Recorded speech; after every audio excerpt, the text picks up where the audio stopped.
Alright, how's it going, party people? My name is Caravan Dan. I run Gaming Caravan, a tabletop community based in Central Florida. This game is React, and we're doing a before you buy video, where we'll go over the overview for the game, main mechanics, games we compare it to, whether you should buy it, try it, or deny it. We will have two versions there at Caravan Convoy, our board game convention in Central Florida. If you are in Florida, be sure to go to the description of this video, buy yourself a ticket, support the convention, what we do for the free events in Central Florida, and all that fun stuff. To find out more, go to, again, the description and just click the link, and hope to see you guys there. We'll have like 40 games for Play to Win games. We'll have a huge library, so I'm excited to see you guys there. This game is React: The Art of War. Now, this game was made, and I think it's the first copy or first game from Brother Ming Games. This was a super interesting LCG-like TCG board game. It's a 1v1 or a 2v2, so it's a two-player game or four-player game about duelists going at it. Once you know the game, takes about 30 to 45 minutes. First plays can take about an hour, hour and a half, just because you have to learn the flow of the game, and each character is like unlocking a puzzle. We'll go into that in a second. So the main mechanics of React are going to be hand management, asymmetric player abilities, and just kind of the timing, for sure. Now, there's no timer in it, but you'll see what I mean in a second. So this game's it's a deep game for each character. Each character plays insanely differently. I'm talking about this is like a root-like asymmetric. Every character plays its own way with its own thing, and I'll show you how in a second. So the way you play the game, your goal is to hit the other person 3 times. Everyone has a little poster right here that's comprised of 3 different cards. When you get hit, you'll flip it over to the gray side. Go bada bing to bada boom. And that shows your HP. Now, that's just for the HP mechanic. It doesn't actually change what these cards are used for, and I'll show that in a second. The way you hit people will be different for each player, but you have cards in your deck that allow you to do damage, and you have to use them appropriately. So what you do is first you pick a character from these 8 characters. The base deluxe game has 8 characters. I think the Kickstarter copy had 2 more. It's like the cosplayer and the photographer. I'm not sure about the second one, but I know that one of them's like the cosplayer. And this is the deluxe version with the mats, acrylic standees right here. It's beautiful. I'll say that much. Everyone that saw this was very impressed with the gameplay and the art style specifically.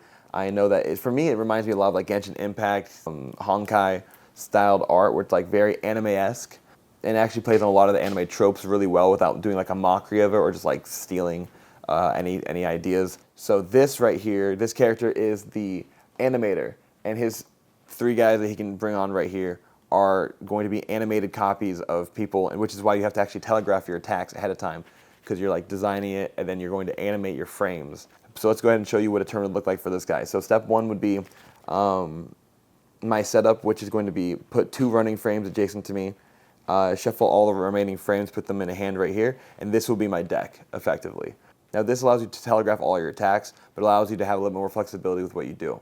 And whenever I draw cards, instead of drawing cards, I will pick up the leftmost 2 frames and put them anywhere on the board, any zone. These squares that you see on the board right here are all considered zones. You can only have 1 character them at a time. You can have as many tokens as relevant. For this character, you can't have the same token in the same zone, but you can have different tokens in the same zone, which are fine. So for instance, when I draw my card, I'll go ahead and take these 2, put it wherever I want. For the record, on any player's turn, both players will draw their cards, which is very interesting. That way you'll actually always have stuff to use, and the cards are very, very important in this game. So we'll both draw cards, and then whoever's turn it is, which it will be mine because I'm the only one guy here right now, I will go ahead and play what's called an intention. Cards will have different text on here. Let me just show you one with all 3 of them. If it's a passive, that's just a consistent ability. If it's intention, you can play that to start off a conflict, essentially, and the reaction can be played on stacks against intentions. Now, only the current player can play intention cards to start off conflicts. So I'll play this right there. The other player, if they would so desire, can play cards from either their abilities face up in front of them or their cards from their deck and add it right there.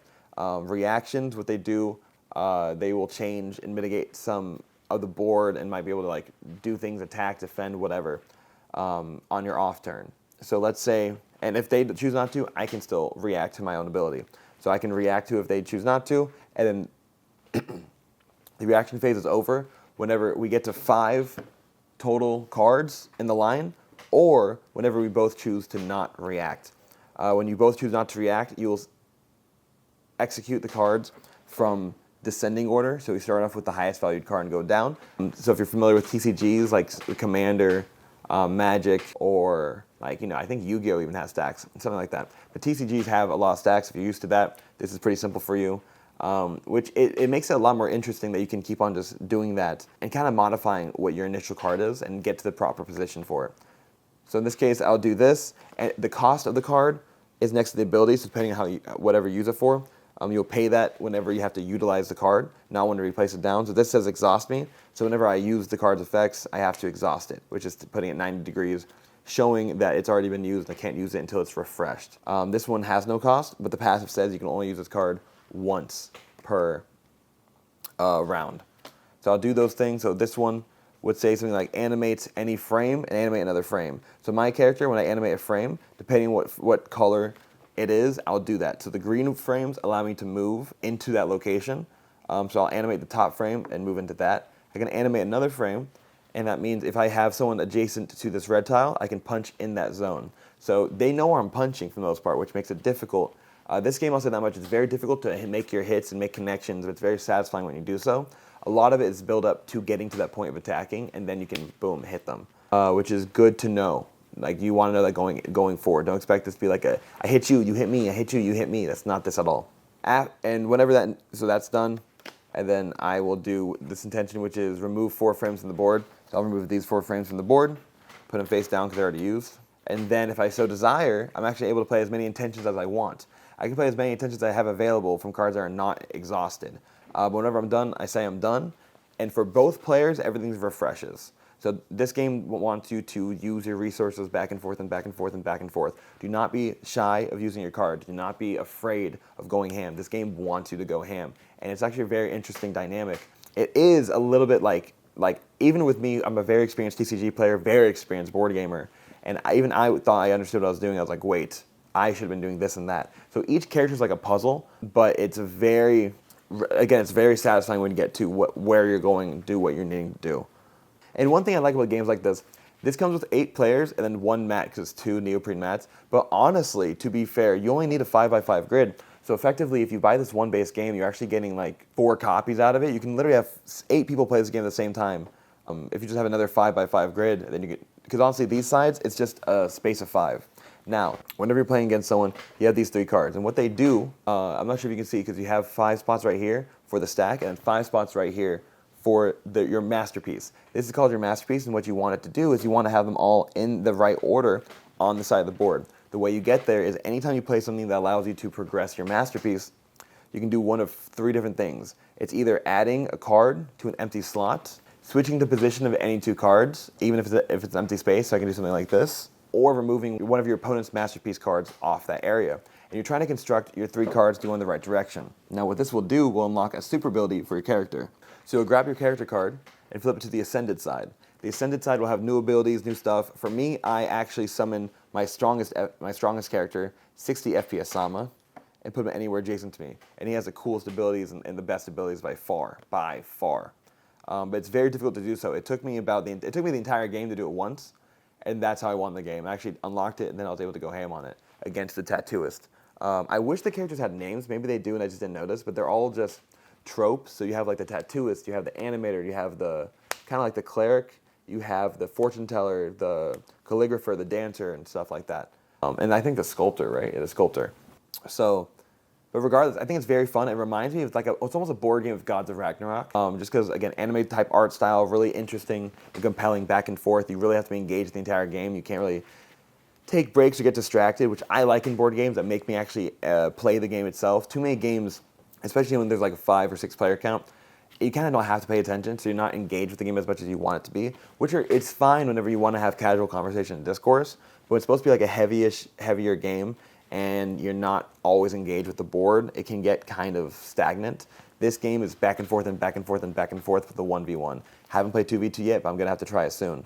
But again, each character is super unique, and you keep on taking your turns. Once you're done with your turn, the next player will start their turn. You do the start of round phase, you do the draw cards for both characters, and then the player plays all their intentions they want to play, and then you get to the cleanup phase. And you just keep doing it, and it goes back to me, and then back to him, and then back to me, and then back to him. And it's very fun, I will say. Like it's pretty interesting. The games that are similar to it, I honestly only know Root, Sorcerer's Arena, and just TCGs in general, because this feels like a TCG with your unique decks. But I play starter decks. You cannot construct. Has no deck construction to it, which is what I like in games, for the record, which is why I play my TCGs with the starter decks primarily. I don't have the money or resources needed to get into TCGs full-time ever, especially with all the cool ones I want to get into, like Final Fantasy, the League of Legends one's coming out soon, the anime one that just hit. That's pretty awesome, Union Arena. I don't have time for all that stuff, so I like when I can play starter decks, and that's what this feels like. And Root, it's because everyone has different ways of doing what they need to do. The cleric chick is actually she prays with dice. So like she prays, and whenever she rolls her dice, that's the resources that she has. The dancer has fish and tokens they put on the board along with their deck. The sculptor has a ton of tokens you can upgrade into having kind of an army and kind of minions. Animator has no deck, they have animation cards. Tattooist, actually, all 3 of their hit points are bunnies on the board they have to hit and knock out. And when they have their last bunny, that's when they're the strongest. So they all have various different ways to play it, and you have to read this for sure to know what you're doing. Just like Root, like everyone chooses a character, do their setup, and then learn how to play their character, and you kind of just get a feel for it. It's a game where you have to play the same character twice. The first time is understanding, the second time is making sure you know what you're doing. But just like Root, once you get the gist of the game, you just hot swap some of the rules out with the characters, and it's just a different ongoing growth experience. So if you like games like that, if you like Root, if you like Sorcerer's Arena with the field battle type stuff, if you like TCGs and you can understand the stack effects, I would say get this game. This game is it's a pretty fast-paced, very high player interaction type game. Complete dueling. Try it, even if you just like the concept. If you like anime, if you like Genshin Impact type art style, the art is absolutely gorgeous. I'll say that much. They did not skimp out with the art whatsoever. Even the base game has pretty high. I forget what it's called. They made it very well. The manufacturing was very well done. But for me, I love acrylic standees. I love the full arts. Now the characters are standing up. The bases and stands, they're a little finicky to get in at first, but once you use it, then they loosen up. It's a lot easier to disassemble and disassemble. The acrylic standees, the acrylic tokens right here are really nice, I'll say that much. And I just love the box. I love the production of this game. There it is. I love the production of this game. So if you like what you're seeing, definitely try it out. Maybe you don't want to spend the whole thing, that makes sense, but try it out. See if you enjoy it. Play with someone who actually knows what they're doing. If you play with someone who does not play TCGs or completely highly asymmetric games like Root, find someone who does. Get a game in. I think they have demos on Tabletop Simulator, and the Discord's very active with complete tournaments with unique acrylic standees if you win competitions, which makes me really want to play. And, so definitely try it out. But if you don't like the asymmetry of Root, if you want something that you can relax when you play and kind of shut off your brain, this is not the game for you. This game is very interactive, very highly you have to pay attention. And the other people I was playing with, they don't really play games like this, but they said they felt smarter by the end of it, just because all the connections you have to make, all of the combos you have to whip out. It's satisfying, and they said that it felt like they made their brain bigger, which is never a bad thing. That is React. Thank you, Brother Ming, for sending me these copies and being a sponsor for Caravan Convoy. If you're going to Caravan Convoy, we'll have demo copies of this, and we'll have a library copy of this. So definitely swing by and play this. This is going to be one of the games for our achievement section for sure. But yeah, that's everything. Thank you for watching. Please have a great day. God bless. And I hope to see you guys at a table soon.